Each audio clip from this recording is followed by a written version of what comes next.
Ma Mission TV, le miroir du monde. Tolobiete, Tata Mokonzi Mboka a fédéré tout le monde. A Sengi Batonio surtout participer à la gestion de Mboka. Mais il faut que le Bamagambo n'a pas na lobby. Ça veut dire quoi? Ce qu'on t'a dit déjà dans la démarche, il y a discours à chef de l'État. Aya qui a rapport à Yakaka, Kota Kaka Loba, parce que Alaka qui va tout d'abord. Bah saboter ma invitation à Mokonzi Mboka. Ce qui n'était pas normal. Tu déplorer comportement wana. Mokonzi Mboka Tolobiete Toto Saraï Mingi. Mais quand si Mokonzi Mboka Beta Kimbera Kenda Kimabe, Abimaki Libanda ya Mibeko. On était bandeko yo, azana souci à Kongwe qui libosoté. Et moi je le dis ici. Merci. Il faut passer par les débauchages parce que nous en avons marre. Entre FCC et Cash, si tu n'as pas l'information. Ce programme commun a été fait à Mouela Lodge. Et si comme on a dit mettre dans un agent, à Matrana pour Nabala Liboso, c'était à Mouela, tout ça le programme commun. Tant que tu as zone yao, tu as un programme commun à gouvernement, il faut ça gérer par Premier ministre. Au Kabi sauté, bah on gagne Zali Bino.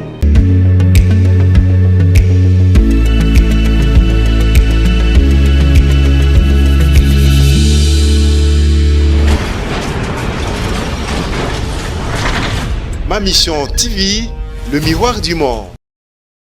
Ote nabino bandeko bisika bozomi bandeko na mikile bapaya bozali ebele bozali kolanda biso en dehors ya ma frontière ya République démocratique du Congo bozali ebele na kati ya Congo donc na 26 provinces bozali kolanda émission nabino émission en population plateau spécial débat tokundola wapi bolanda ka baimboka oyo bapesa ka makanisi na bango pona kotonga Congo surtout na choc baide nde lumière et bimagandenge bayi lopoto baloba bandeko balandi na etali actualité bolanda ki lisukuli pour le discours ya Mokonzi Mboka oyo atalisaki liboso ya bana mboka tolobaki tokobeta sete na yango pona koluka kimia to pe boyokani na kati ya libala FCC Cash est-ce que sengeli batambola nzela moko kolanda mana discours ya Mokonzi Mboka to pe sengeli kotala lolenge mosusu po ete ya solo libala wana ezala makasi tokobeta masolo na yango na bayi politique na kati ya mesa na plateau na biso lokola dalili kambo etali FCC Cash bangonde bazali représenter awa kasi na société civile moko tokobeta masolo na mwana mboka Bazin Pembe oyo azali mokambi ya structure et bengami boko dynamique le changement c'est maintenant leloyo azali moko ya AFDC a mwana mboka Bazin Pembe mbote boyi malamu na kati ya débat lelo Mbote ndeko Flavien mbote pe na ba Kongomani banso ba place bazali ba Rolanda biso toyi ba ko commenter oyo ezali actualité politique na kati ya mboka na biso République. Matondo mingi ozali omote na ngambo kaka ya yo tozali na maître junior bakokela oyo azali mokambi to pe secrétaire général ya Union fait la force boye malamu na kati ya masola poko lelo Mbote mingi ndeko Flavien na invitation pesi biso. Mbote également na ba co-débatteur journal lelo eza esengo pe sayo motema na ndenge tozobeta masolo mboka to pesi mbote na ba union so bazolanda biso na mbandaka na province Équateur. Et à travers la République, place Nyonso, les Congolais bazwami topesi bango. Matondo mingi na extrême droit topé na loboko na ngai ya mobali tozali na mwana mboka Jean-Louis Massimango oyo azali mokambi ya mutualité des jeunes quinois structure la société civile boyi malamu na débat ya pokwa lelo. Merci beaucoup mwana mboka Flavien na lingina nona pesa ba Kongomani ya 26 provinces mbote. Et spécialement bana mboka ya Engomba Kisasa kasi moi message spécial on azwaki liboso etena ya na itanduike na yo bande kona biso ya Shabunda balobi opesa pe ba co-débatteur nonyo sombote tolanda kabino musala bozo sala musala malamu pona mboka à partir ya Shabunda yango message na komiseli ba co-débatteur et que nzambe azala na biso matondo mingi tozali na Arma Mukulu CCU parti kamba mina mwana mboka la mer mende ndenge tolobaka na kati ya FCC boyi malamu mwana mboka Arma Mukulu. Merci ndeko Flavien naza na esengo mingi tokutani isusu na bandeko tomeka mpe kotala ndeni tokomema ya biso contribution pour na ekole kende liboso mais seulement naza ko insister na likambo ezoleka na Sankourou parce que moni Sankourou yi moko ya ba province na province nyonso de la même manière tozotelemela pe ezokoleka na Beni ba insécurité partout. De la même manière, tous les dénoncés par Marambama, il y a un courant à Kinshasa, na RDC, mais comme il passe Tolobi, sans cours, il faudra en réalité une institution compétente, un service compétent, et Zouana, nous makambo ya sans cours, batala yango malamu, pour être Sankour ekota na état de droit pour insécurité, ingouvernabilité et comme makasi na kokamama Nkumadi ba service na e bazo torturer donc ça ne va pas en tout cas na Sankour. Merci pour organe délibérant au tobenga assemblée provinciale to moni évolution ezali ba comprendre ete ndeko wana comme cour constitutionnel a avorté qui est déjà il faut l'élection et ça même malam na Sankour ete Sankour ekumba malam. Matondo mwana mboka Rama Mokolo. Voilà, na ngambo ya PPRD tuyambi mwana mboka Jean-Serge Tiben oyo azali moko ya ba communicateur ya PPRD na kati ya FCC boyi malamu Jean-Serge Tiben na débat ya pokwa lelo. Mbote mwana mboka Flavien na opportunité opesi biso na kopesa pe moi deux messages. Message à liboso na pesi bana nyonso ya Kinshasa ba na biso mbote surtout bandal mabele bandele ko zala toujours elongo na biso mais surtout ba kinois ba remercier le gouverneur de la ville de Kinshasa par rapport à ba travaux éclairage public à l'ancien na boulevard du 30 juin ils ont continué à ici ba kinois on va commencer déjà demain pour éclairer avenir 24 novembre Sendouena boulevard Lumumba et puis les travaux vont continuer. Deuxièmement ils ont un message ya bande kuna biso IGF ba bengaki biso to le la bango ça fait 4 mois ba to IGF ils sont impayés. Bon tata mokonzi botala dossier IGF bande kuna biso là bazana mbongo te cela il y a cela 3 mois ba enquête tango ba bosala bozo senga ba sala ba bosala ndenge nini ils n'ont pas de moyens inspecteur il y a IGF a sengi vraiment va financer parce que les enquêtes sont aux arrêts. Sinon, il y a un boulot pour Namboka, IGF, Matondo, moi Namboka, vous allez porte-parole Nabino, pour message Tiben.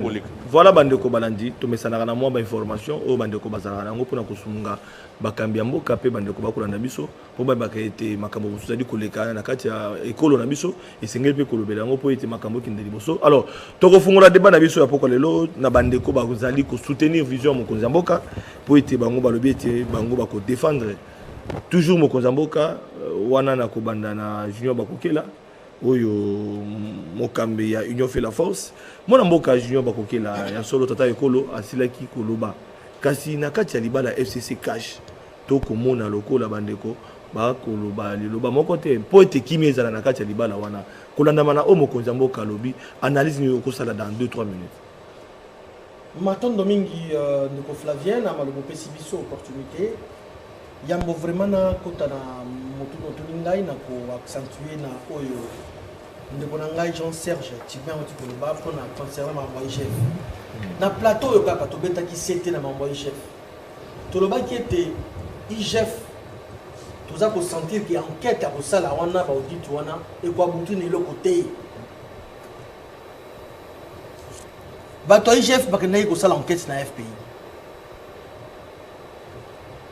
tozoyo kake banquette wana ko abuti na eloko te po bakambi ya FPI baza champion na corruption talaka lisusu 4 mois impayé donc toza ko pesa sikoyo ba ennemi de la République opportunité qui va continuer toujours na koyiba mbongo l'état ce n'est pas normal ce qui on ndenge ko lobi keza ya solo to kosenga na mokonzi mboka a intervenir na dossier paye ba inspecteur de finances pour basala mosala ndenge logo bandi pamba te to yoki na FPI catastrophique mbongo comment que lokola nguba kolia nguba donc comment qui moyen kuta kolobeza te des subventions na ba subventions et de bambongo moko ba ko justifier en côté to senga ki na IGF na lobaki ke il faut basala musala comme il se doit pamba te tozola ndela bango à la lettre Matondo mingi alors na lisukulu ya mokonzi ya mboka biso parti politique union fait la force to sepeli mingi to komisi tata mokonzi ekolo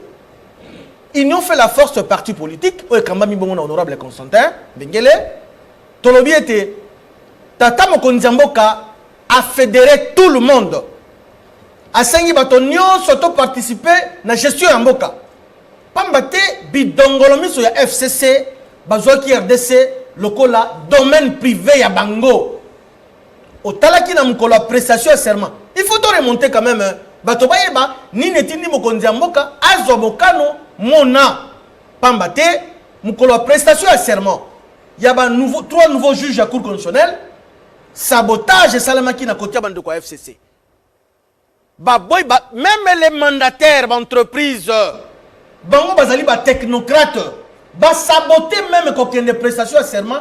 Oyo mokonzi mboka pesi bango invitation. Nango autant à quelques entreprises bazala quitter, CNCS bazala quitter, FPI bazala quitter, DGDA bazala quitter nanko. Mokonzi mboka pesi bango invitation ba kende. Ba boy ko kende. Po bazobanga ba instruction ya FCC. D'autant plus que les entreprises bango bazako kamba ezali à l'état, ezali à biso ba congolais, ezali à FCCT, ezali à KHT, ezali à IFFT, ezali à la Mukate, ezali à FDC Aliété, ezali à ba congolais. Ba saboter ba kamba invitation à mokonzi mboka.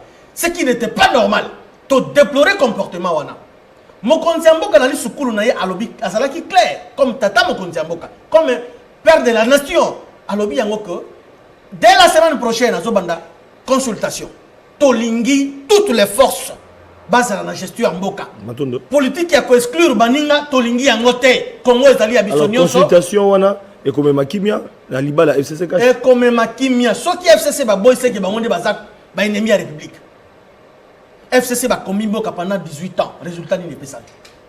Résultat ça ils a fiasco. Qu'on se le dise. Tout ça, c'est sentimentaliste. Félix Tshisekedi, c'est un nationaliste, un vrai fils du pays. Atali à l'obité. Pambate, bateau est belé. Il ne faut pas croire que Maël et Zaka na bateau bazana FCC na cash. Non, Maël est paysa partout.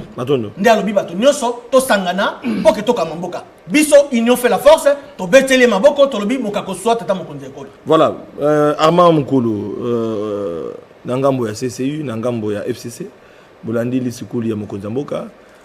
Mais motuna nangeza di po ete kimi zala na libala FCC cash, boyoka ni to bomoko. Disukura Mokonzi mboka bino boyambi yango ndenge nini. Et puis bomoni esengeli ko sa ni po ete kimi ya solo ekota na libala wana.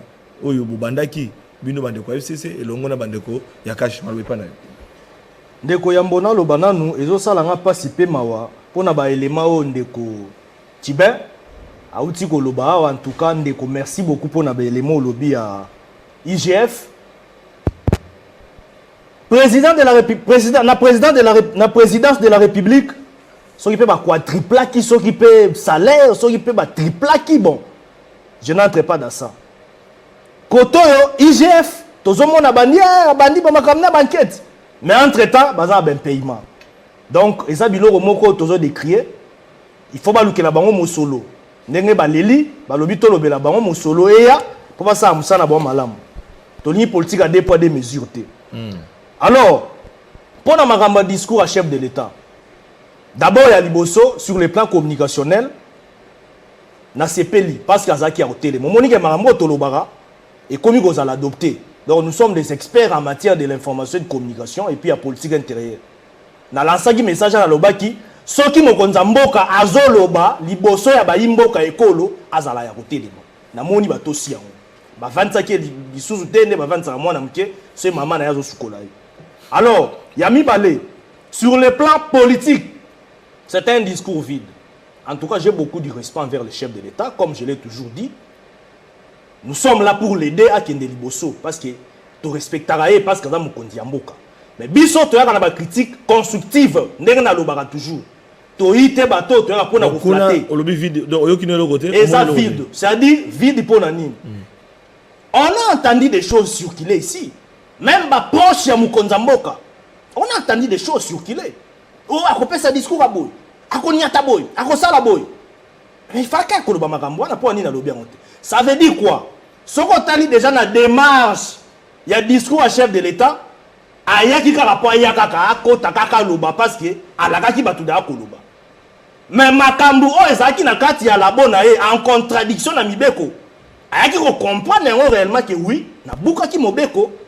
Et puis ba yimboka ba comprendre que na buki mobeko. Alors, comme na kenaki ko salisa prestation de serment on a par force na kiyanke en contradiction ya loi. Entre-temps na violaki article 158, na violaka par article 81. Total sara yango awa ba juge wana baza batu oyo baleki na prestation de serment na irrégularité de texte. C'est clair. Sartre aloba yango texte soko ezali ndenge ezali kozwa yango to balango na lolenga maele na to pe na lolenge oyo lingeli biso to lobi ete to ande kozela ne mokonza mboka na discours na ye ase quand même bolimbisi na sengi bolimbisi te. Bolimi si pona. Mais bolimi si pona makambo a violaki. Comment ça? Pona ordonnance a zwaki. Pona nenga kenai ko salisa présentation serment na forcing. Na kiyanke. Ya wana lobaki boy. Biso to abaki no to lobi boy. RDC ei Nyangwete. RDC ei matongi ya Belgique te. RDC ei mboka o ei na constitution. Ei na ba avantage na ngona kati ya constitution. Ei na makambo déjà ba règle nyonso na kati ya mobeko likundi. Biso to lobi na kati ya FCC pe na CCI o nga nazali o naza molobeli. Biso subasima na biso pona kokumba ekolo pona kokende liboso ei nde constitution. Yozo tout na ngai o mokonza mboka to kende wapi na ba consultation tout. Les consultations pour to kende ngo wapi. Vous allez d'accord na consultation. Non mais et la constitution des oloba biso to majorité parlementaire. Consultation o yé azoloba wana. Akokende ko benga banani po ba ya kokota wapi o alobi refondation gouvernementale. C'est-à-dire eza imbroglio, on ne comprend plus rien. Nous avons la majorité parlementaire. Merci. S'il y a des problèmes à traiter, il faut toujours traiter dans le cadre de l'accord FCC-CACH. Mukonza mboka tolobi ete toto sara mingi. Mais kasi mukonza mboka beta ki mbela kenda ki mabe. Abimaki libanda ya mibeko. Alors, pourquoi vous avez un message moko? Merci. Il y a le rôle à intimider FCC consort. Toza toujours na côté na biso FCC. Merci. Oh, il faut continuer à partager la responsabilité. Merci Armand. La consultation nous on dit la consultation na eza bienvenue. D'accord, merci. En tout cas, merci Armand. Donc continuer à gérer Mboka, gérer Mboka. Na kati ya coalition FCC cash. Mais kasi ete toza toujours na kati ya constitution. D'accord. Aussi le biango matondo mingi. Et il va constitution pour soit admission ba Ndeko Armand na kosenga vraiment soki Armand na kosenga oyo poto sa journaliste. Soki journaliste na bino ekoki. Merci. Voilà. Ndeko bazé pembe yo zali moko ya ba oyo bazali ko soutenir vision mokonza mboka. Discours mokonza mboka. L'aspect la réconciliation, l'aspect il y a bomoko ya boyokani na libala FCC cash. Makamoni yo moni na analyse yo sali tango landi mokonzi mboka ya solo bande comme ça ba bien discours na bato moto ba se retrouver te. Ba wewe ba se retrouver te parce que ba wewe bazaki liboso ba télévision ba kantia kolo ba makambo mosusu. Mais ya lobby et lesquels bango discours qui likolo. Malbezé pas na yo. Ndeko Flavien, merci beaucoup na maloba. Na ko sepela na concentrer ba minute na ngai na oyeza essentiel. Maloba ya nzela na ko tenir ango compte te. Mokonza mboka tokie na mapona. To voter ye avec un objectif et que Congo est bonga. Azui majorité simple, majorité parlementaire et qui est pas bande konabiso ya FCC. Avec un programme oh yemoko na discours na ye asili ko énumérer 10 points pour être congolais à se retrouver na eloko wana to exécuter programme pour être mboka kende liboso mais ba mosusu ba lobi ti c'est que ceux qui a touché gratuité et enseignement et ko profiter bande ko FCCT il faut ko bloquer yango ti c'est que ceux qui a sali nzela et kozala na panier na ye. Ce qui a sali l'hôpital et qu'on a na panier naïe, qu'est-ce qu'il faut faire? Il faut toujours bloquer. On était mboka et kende libosoté. Il a énuméré na discours naïe ba point ebelé. Tout ça la coalition, tout tamwisa mboka. Voilà. Mais bande ko balingete. Mboka kende liboso, je te rappelle. Tango ndeko Joseph Kabila. Oh, moi j'ai qualifié à l'époque de distraction à l'Assemblée nationale. À côté de Kobata IBCA, laissons le Congo gagner la gestion de Félix. Congolais a se retrouvé dans la gestion de Félix. Mais ce Kabila a se retrouvé. Kabila boyi yokoyoka. Le président de la République, conformément à la Constitution, dans l'article 69, il est le garant des institutions.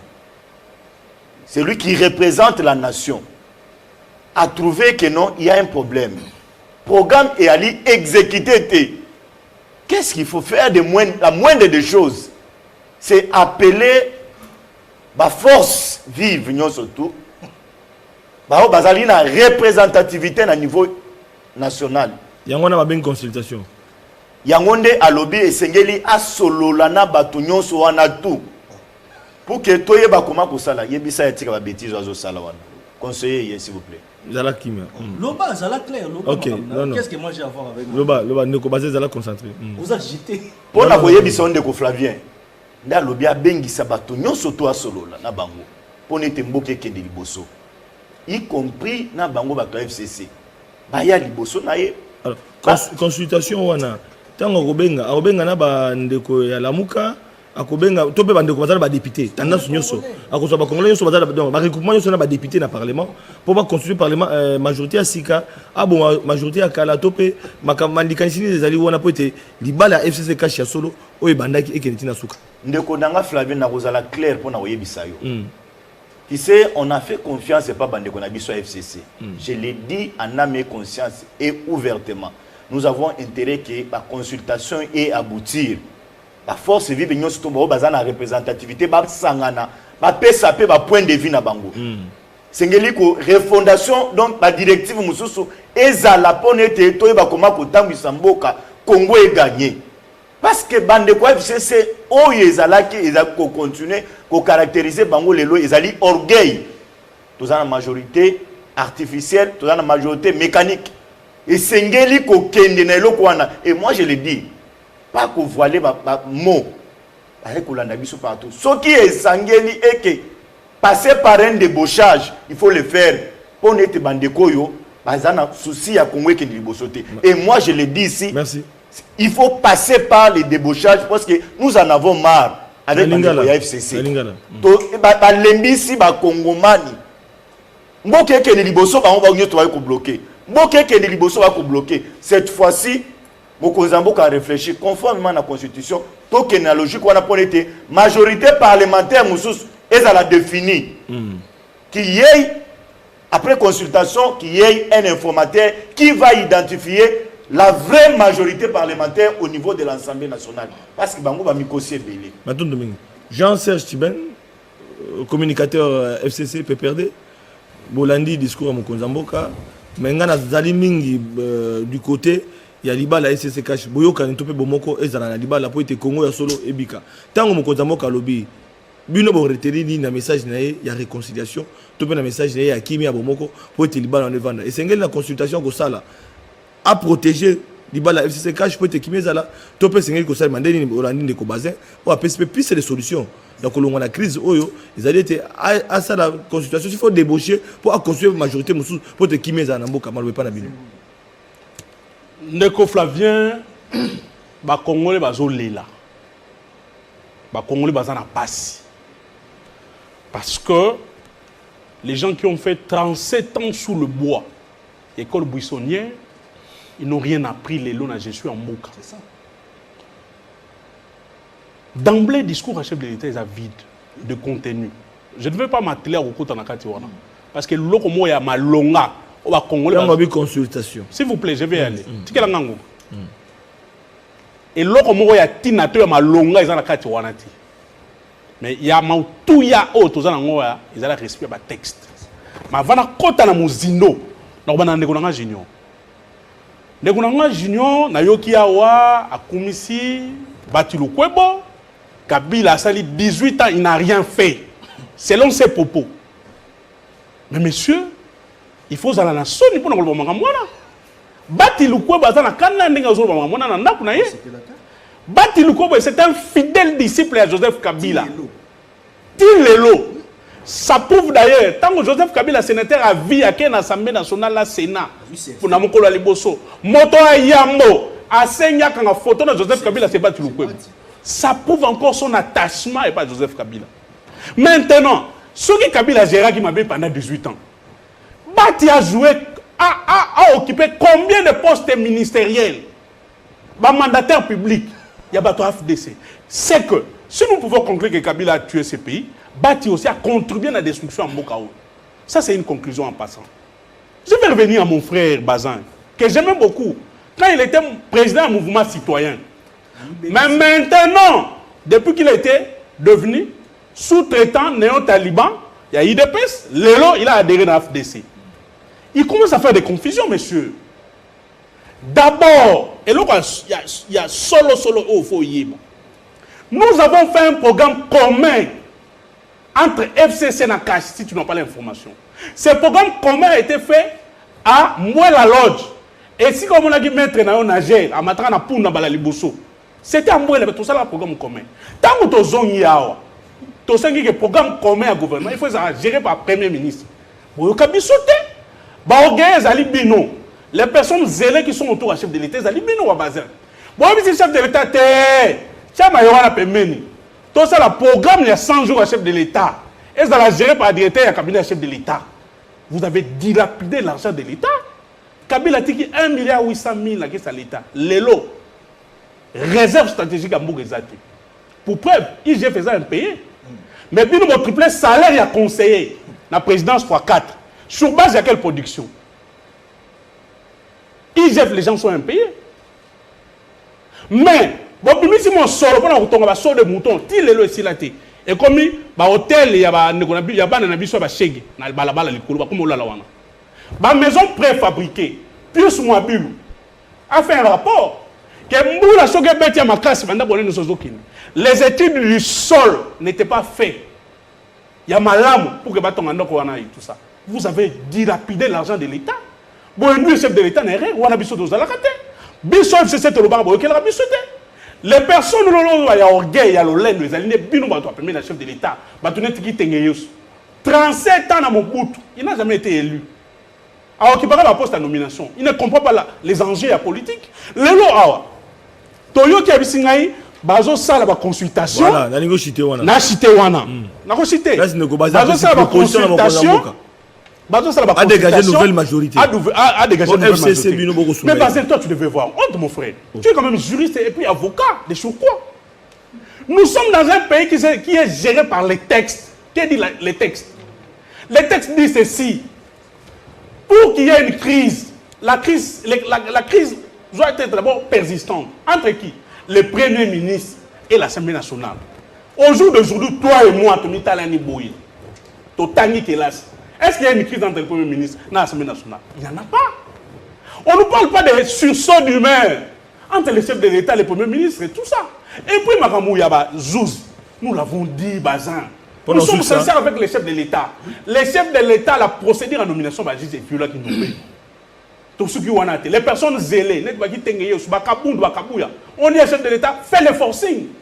Bon, prêtez serment à Bazouziwana devant la Talibanie, sous le poids, dans la violation. Maintenant, vous nous demandez, devant la Constitution, il y a aussi Milelo. Quand nous étions entrés dans l'Assemblée nationale, c'est la Constitution, toi, Bazin, tu étais dans la rue, dans le mouvement citoyen, en train d'insulter Kabila. Donc, les lobbies sont anonymes. Que, bon, Finga Bisso, bon, Finga Kabila, que la Constitution que toi tu gardes à main était taillée sur mesure, na taille à Kabila. Merci. Nous ne pouvons pas cautionner. Donc, consultation, vous êtes d'accord? Consultation, les chefs de l'État, constitution PCI, il y a aussi la consultation. Mais soit dégagé une majorité. Consultation pour quelle fin? Parce que pour dégager la nouvelle majorité parlementaire, problème est Zali que mon bec on lui couche les clairs. Il n'y a pas crise. Il n'y a pas crise. Et puis, donc, consultation, il faut crise pour consultation. Pour dégager une nouvelle majorité présidentielle, il faut crise, il ne faut pas dissoudre. Parce qu'en ce moment-là, les chefs de l'État cherchent. Nous ne comprenons pas. C'est-à-dire, quand les chefs de l'État lancent appel à consultation, qu'est-ce qui se passe? Ils sentent qu'il y a une crise. Crise où il y a Azali, c'est-à-dire, le programme n'a pas de gouvernement. Au Premier ministre, il faut aller à l'Assemblée nationale, ils ont les catés. Mais aujourd'hui, nous n'avons pas ce cas-là. Et puis, si ceux qui crient Zali, lui veut avoir une majorité au Parlement. Il faut aussi la consultation. Mais consultation, c'est au-dessus de l'Assemblée nationale. Mon père peut le dire. Il faut organiser les élections 3 mois après. IGF faisait un pays. Bon solo, c'est l'élection à 3 mois. Mais en même temps, IGF faisait un pays. Triple salaire. Olobiango déjà. Triple salaire. Jean-Louis Massimango. Il y a un conseiller. Jean-Louis Massimango. Gratuité à Ozana Malobate. Ozana Malobate. Ozana Malobate. Jean-Serge Tibet. Jean-Serge Malobate. Jean-Louis Massimango Malobate. Merci beaucoup. Oza ko répondre. Oza ko rebondir. La kanisi était ezali pas si pour na mboka na biso. komona ete bato bazokamba lelo mboka bo excuse nga pona terme kolakisa bozoba na bango ya bokambami ya mabe meme liboso ya plateau na nyonso ezoleka epa bandeko na ngai ya FCC cash bandeko na ngai ya AFDC ya mwana mboka Bahati Lukwebo est-ce que ezali bénéfique pona mboka voilà pe mama ya likambo lelo ezotia mboka na biso na libulu kasi na o etali ba impayement je crois lelo ezali situation moko un peu généralisée na mboka parce que à ce que pas bande qu'on a besoin régie des eaux il y a aussi des problèmes avec un paiement et dans plusieurs autres entreprises ya mboka donc ezali likambo sengeli mokonzi ya mboka atala malamu nazonga na lombango par rapport ya discours ya mokonzi ya mboka eloko liboso na koloba na kanisi ete badongolo miso ya mabe ezala na FCC ezala na cash na niveau ba état major bayoki soni pona nini tomona ki situation to atmosphère o ezalaki na mboka jour wana parce que bato bakanisa ke likolo ekokweya na se mais kasi discours ya mokonzi ya mboka nakoki jamais kondima bato bozo kamba mboka na mokonzi ya mboka olobake ezali discours vide ezali pe manque ya considération de konangai discours ya président de la République la première des choses et ça lié était mokolo wana ile kanatimia parce qu'il y avait des tensions et loko ya liboso yangwana et loko ya mibale mokonzi ya mboka reconnaître que bokamami ya mboka ya FCC cash est échoué parce que le résultat sur terrain est zéro et que les Congolais n'ont plus besoin de grands discours mais ils ont besoin des actions palpables pour la vécu quotidienne à Bango parce qu'il a été élu sur base d'un mandat et que les lots 2 ans yango ezokende na kati ya batiraillement inutile eloko ya misato mokonzi ya mboka alobi que chaque année tozobotama plus de 2 millions tozobota 2 millions d'enfants et c'est une génération actuelle et se comporter malamu pour que to compromettre génération ana ya lobité zali eloko ya malamu ayeko bakisa il va rester légaliste dans le délai constitutionnel et sengeli maponamie salema na 2023 une bonne chose. Kasi au-delà de tout ça, tokoki pe komituna moi mituna ebele. Est-ce que sur base ya reconnaissance ya kozanga ko réaliser vision na ye na mboka, ça pouvait nous conduire na consultation pour que tozwa gouvernement soki babenga ki yango eloko mo babengi wana ya ah ok union sacrée pour moi yango to bando kango pe kala période ya Mobutu makambo union sacrée. Est-ce que il fallait tokende na logique wana biso peuple tokomi komituna voilà toboyaki makambo ya ba 13 parlementaires balinga ba mema biso na makambo ya dialogue mais est-ce que likambo pe ya concertation to consultation ezali format ya mususu te ko mema biso na makambo toboyaki lobby parce que gouvernement ekobima après consultation wana ekozala na assise nini juridique pendant que toyebi esengeli mokonzi ya mboka kambati na 2023 élection esalema na yeko bakisa boye bandeko na biso ya FCC botika pe mutema mabe bandeko na biso ya cash mususu ya maele mabe botika kokotisa mokonzi ya mboka na libulu parce que akozala comptable na 2023 et que lelo emonani nalandi mwana mboka Bazin et je suis pas d'accord avec lui parce que sengeli totika la paix ba républicain est-ce que débauchage eza valeur poto yoki alobi et sengeli débauchage salema makambo ya mabeto bande ko décrier lobby pa mwana mboka Kabila ya débauchage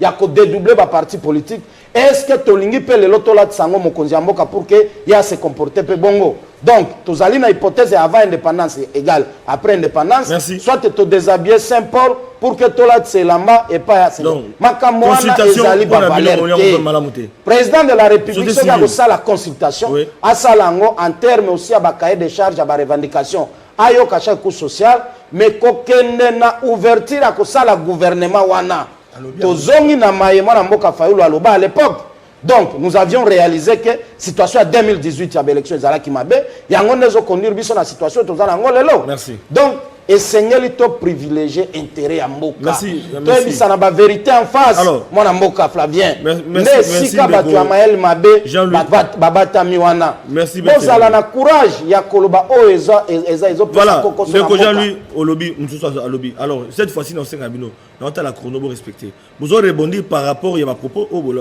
mais toujours souci na ngai ezali te libala FCC cash oyo bandaki pour être population à se retrouver to ki na maponami kimi ezala bolandi mokonza mboka bato miso bazali kozala te mokonza mboka atumba mboka ezika même mboka eziki te mokongo ezokende liboso au contraire message na ye quand même ememi mwa kimia ndenge bino bolobi aba bino bozali d'accord message ememi mwa kimia po ete kimia ezali ya solo to monde ba tension ezali sute alors na oyo lobami na plateau na ninga koluka bomoko pe bokimia bo beta na masasité awa moi namboka maître junior bakokela malobeza pa na yo oko rebondi na 2 minutes à chacun 2 minutes auto qui na soka émission. Merci bien Ndeko Flavien. Nakosenga na Ndeko Nangai que j'aime beaucoup Armand Mukulu. Azala mpe na co-débatteur na yo. Azala élégance comment c'est inacceptable Ndeko Armand loba chef de l'État Zaki Yanké. Oh non c'est comme si bavandisi qui na kiti lokwa mwana muke mama zo sukolaye. Nous devons quand même avoir un langage ya ko respecter mokonzi mboka. Par élégance dans senga Ndeko Armand, tant que comme tout na ya micro, à retirer ba propos wana. Ce n'est pas normal vis-à-vis ya mokonzi mboka, to traiter na ba kiyanké, na ba ceci là et to contrôler ba langage musuku. On parle lingala non? Tolo ba lingala. De deux. Na rejoindre Ndeko Nangai que j'aime beaucoup Tibin. Na tikala à chaque fois na sala ka intervention ba analyse politique nangai. J'ai beaucoup de respect à l'ancien chef de l'État Joseph Kabila. Natikala jamais kofinga mokonzi mboka ya kala Joseph Kabila. D'ailleurs que j'ai salué en passant. Mais na lobaka chaque fois bao baza tout autour na ye, ce sont des vautours. Batomite mamabe balingi kongote. Yango monique ba jusqu'au jour d'aujourd'hui, baza ko pesa mokonzi mboka ya kala conseil kaka ya mabe pour l'intérêt égoïste. Bah, tu ne plus avec le président Kabila. Parce qu'il a joué un grand rôle dans l'ancien majorité présidentiel. Donc, j'ai beaucoup de respect na Joseph Kabila Kabangé. Partout dans les canapés Sakaye Balongonia, grâce à lui, a signé un nouveau code minier, FPI et quadruple la recette grâce à Joseph Kabila. Donc, n'a pas de problème na Kabila te, na respecta Kaye mingi na libota na. Mais entourage ndé. Entourage ndé baza bandoki. Baza mité mamabe, balingi mokate. Ndeko Tiba lobaki prestation serment ezalaki forcing. Mais non. N'a renvoyé un article 10 ya loi organique portant fonctionnement ya cour constitutionnelle. Et lobby ba oyo wana bazuzio ba nommé bango, ils seront présentés devant la nation et non devant le bureau du président de l'Assemblée nationale du Sénat. Non, devant la nation. La nation allait représenter na ba député na ba sénateur. Mukolo ya prestation serment wana. Ba imbo kabalanda ki cérémonie milulu wana. Ba député bazala quitté. Bah, sénateur bazala quitté. Ils étaient là. Ce qui, ma grande soeur, ma mère, que j'ai salué en passant ma bunda, azala quitté. Azala qui est invité comme tout le monde. Parce que, jour wana, cérémonie wana, maman Mabunda, papa Tamboué Mamba, bazala qui va inviter le col à député Nyonso. Cérémonie azala qui est organisée dans le protocole de la présence de la République. Et que, et le biboy, l'article dit sonner le biboy, tu as rassé ça. Le Conseil supérieur de magistrature représenté par son bureau. Le bureau du Conseil supérieur de magistrature, ils étaient là. Et le chef de l'État a qui acte et serment. Dire que non, ils sont là qui illégal, ils sont là qui forcing. Non, nous disons tout ce qui est politique qui monte ma baie. Et puis, nous avons chité dans le débouchage. Il y a 2 minutes. Il y a 30 secondes. Ça, 2 minutes. Bayoka Sony. Bazala qui va champion, il y a débouchage. Débouchage de Bazin. Lelo, banani va dédoubler FDC allié. Eza Kabila te, eza entourage na ye. Na lobaka yango chaque fois. Mi tema mabe. Ba débauchage ba to ebele, débauchage outina FCC. Kabila te, pas l'individu Kabila, mais son entourage balingi kongote. Alors, merci. Malongo na mkonzamboka, toza prêt pour la consultation. Armand Mukulu. Réaction. Ndeko yambona kota na banda koloba. Ngala minute na yo kaka na 2 minutes. Ngala linga mingi tozala un peu précis na maloba na biso parce que moni télé 50 eza etando moko elanda maka monde entier. Il faut tozaba légaliste. Ndeko junior alobi ete prestation de serment wana ezaki na légalité ya makambo. Alobi ete mama Mabunda azaki na kaka invité lokola ba invité nyonso. Aya te mokonza mboka abuki mobeko moko te. Kasi ndeko junior il faut kozana soni. Zelana tang article 158. L'article 158. Il faudrait d'abord procéder.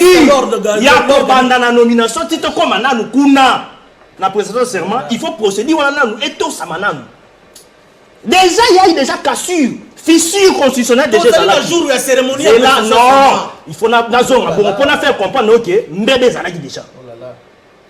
La Cour constitutionnelle comprend 9 membres nommés par le président de la République, dont 3 sur sa propre initiative, 3 désignés par le Parlement, réunis en congrès, et 3 désignés par le Conseil supérieur de la magistrature.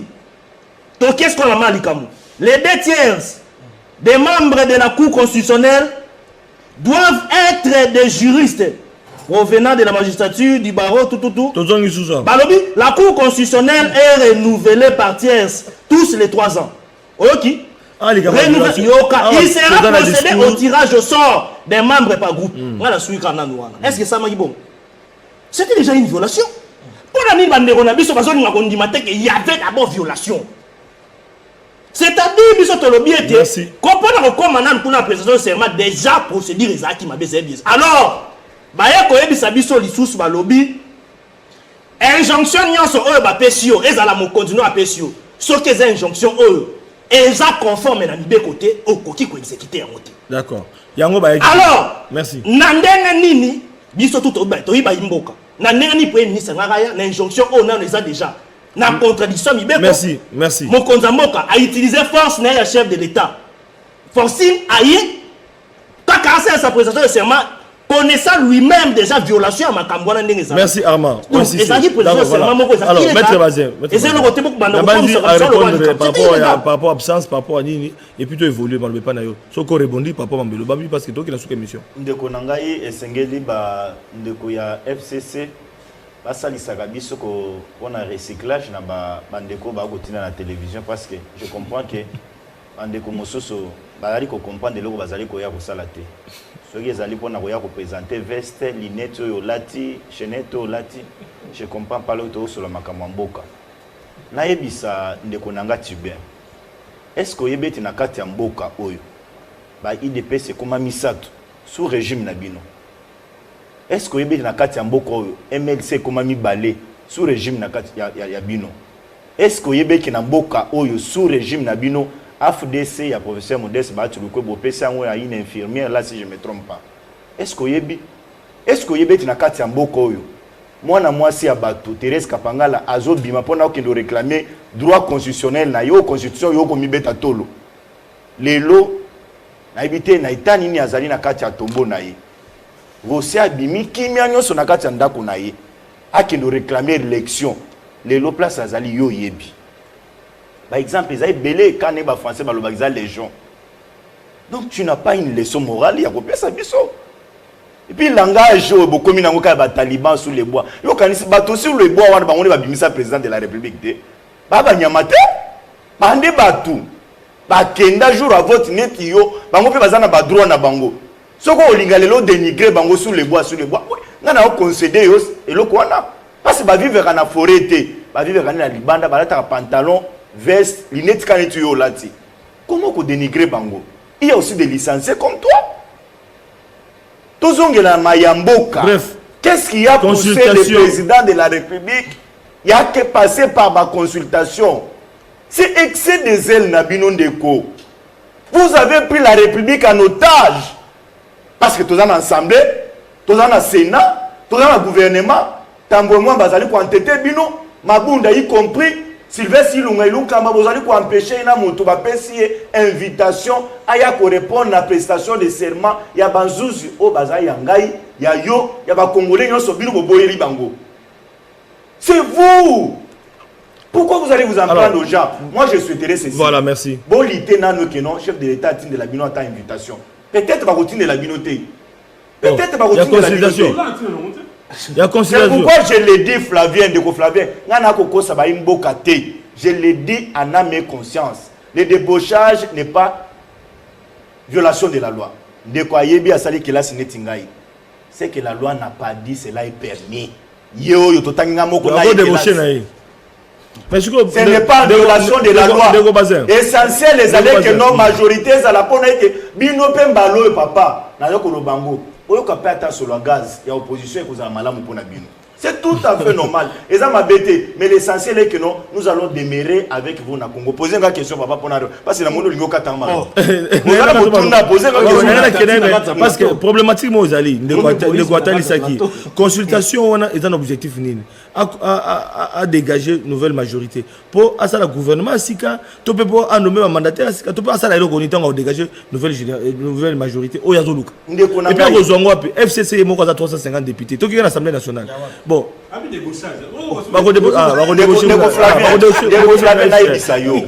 Qu'est-ce qui a poussé les chefs de l'État à passer par la consultation?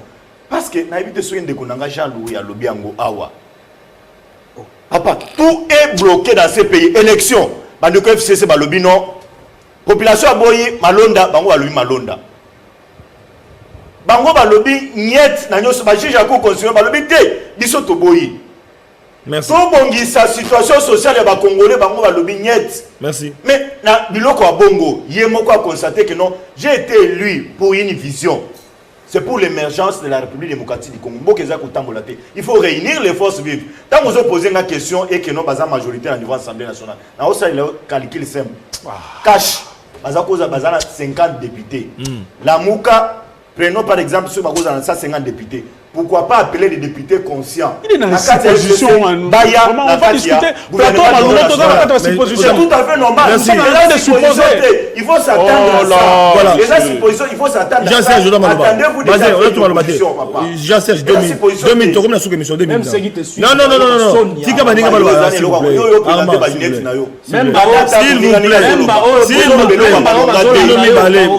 Vous n'avez pas Armand,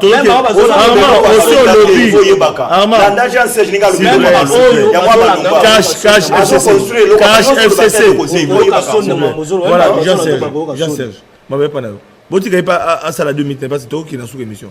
Ndeko Flavien et Sengonanga ezali parce que lelo les néo-talibans, les sous-traitants qui étaient à l'UDPS comme la FDC lelo, il n'a pas d'argument à nous donner. Et sûr. Je l'aime bien parce que lui au moins il est cohérent. Alors il respecte Joseph Kabila, c'est une bonne chose. Comme nous respectons les chefs de l'État. Mais là où il pêche, Nini. Joseph Kabila tout autour de lui, il a des vautours politiques. Si tu le dis, je te le conseille. Mais moi je constate que les premiers vautours politiques autour de Kabila, laisse-moi calmer, je n'ai pas discuté. Mais c'est même pas ça. Je suis sous-traitant maintenant de l'UDPS, monsieur. Kabila ne t'ajoute pas. Tu es sous-traitant de l'UDPS, je le sais. Je le sais. Ne t'ajoute pas.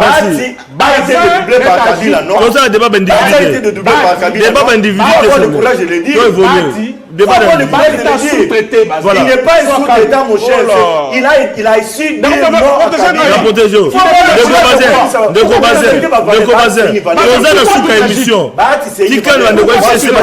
je suis cohérent. Je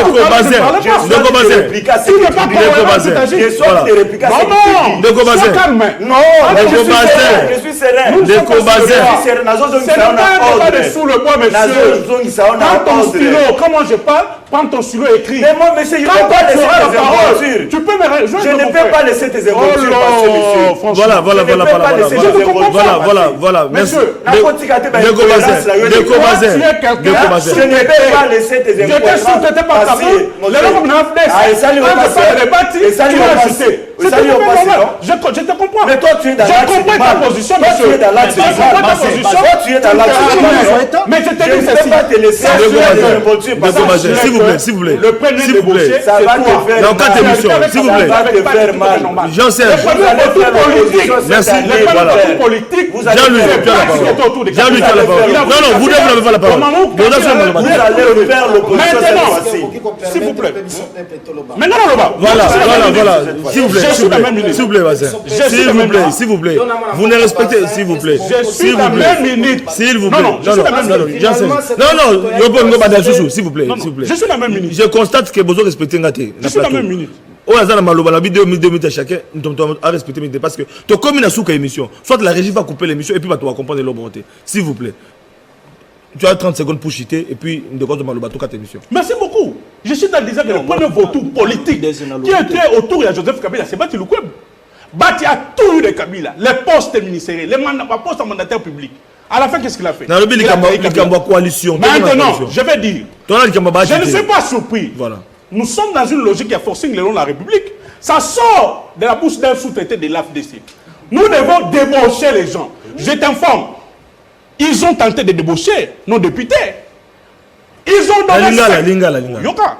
Liga qui va débaucher les députés dans Bissau. Quand on a prestation en serment, je te donne l'information. Ça qui 500 000 $. Ça va député. Les députés FCC ne sont pas venus. Ça va jeep pour que les députés, les membres et bureau de l'Assemblée nationale, les sièges de l'Assemblée nationale ne sont pas venus. C'est pour vous dire que les gens du FCC sont cohérents, logiques et surtout disciplinés. Merci beaucoup. Autour de Joseph Kabila. Voilà. Maintenant, on a une minute, 30 secondes. 30 secondes. Maître Junot, toi tu es juriste. En droit, le symbolique, le texte doit être de rigueur. Lingala. Pourquoi mon bec lui constitue? Tu constitues à bateau, c'est la constitution. Esprit la constitution, ces juges-là prêtent serment devant la nation au cabinet du chef de l'État. Pourquoi ils n'ont pas dit ça? C'est tout un symbolique.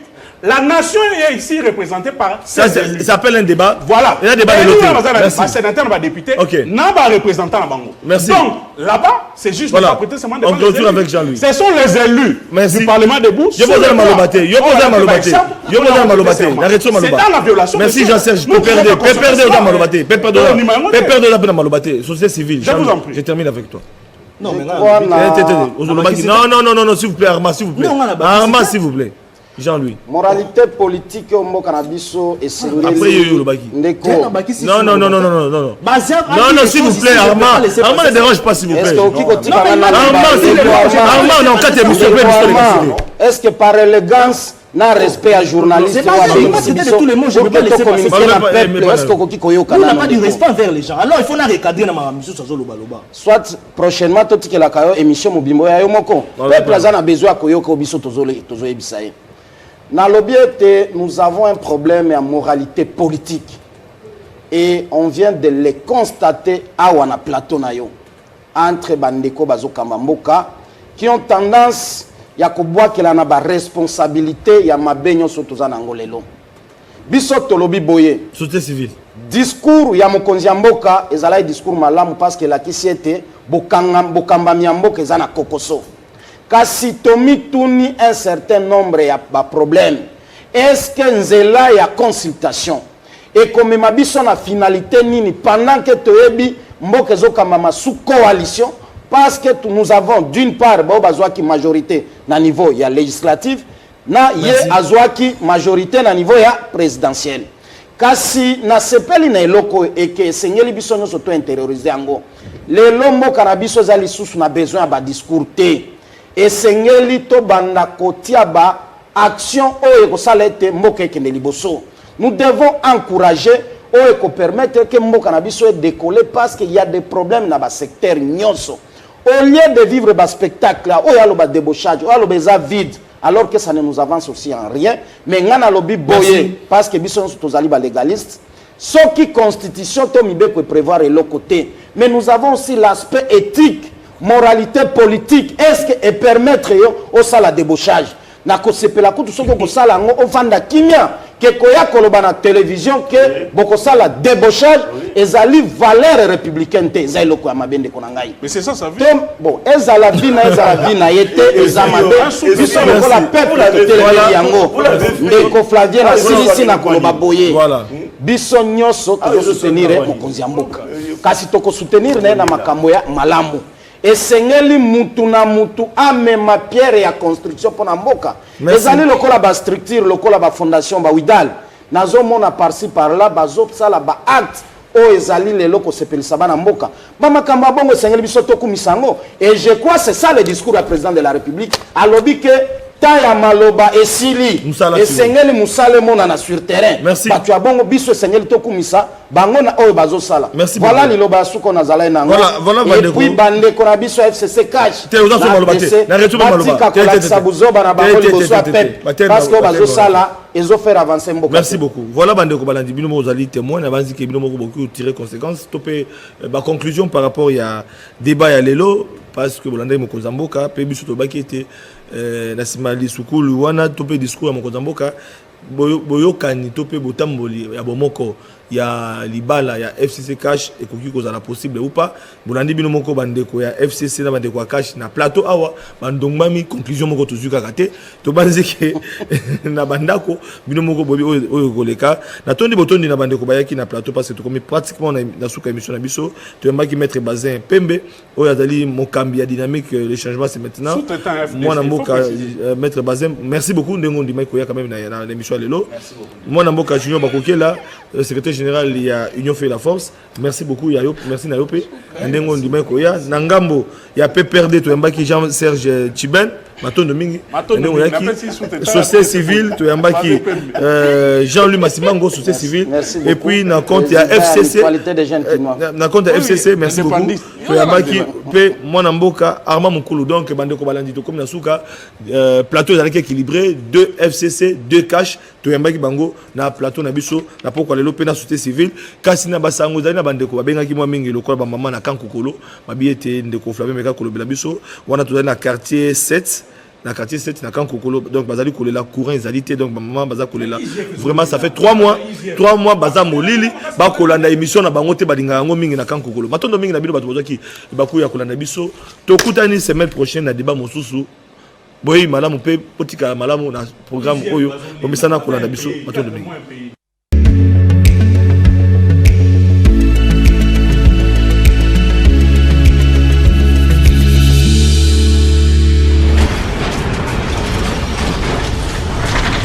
Ma mission TV, le miroir du monde.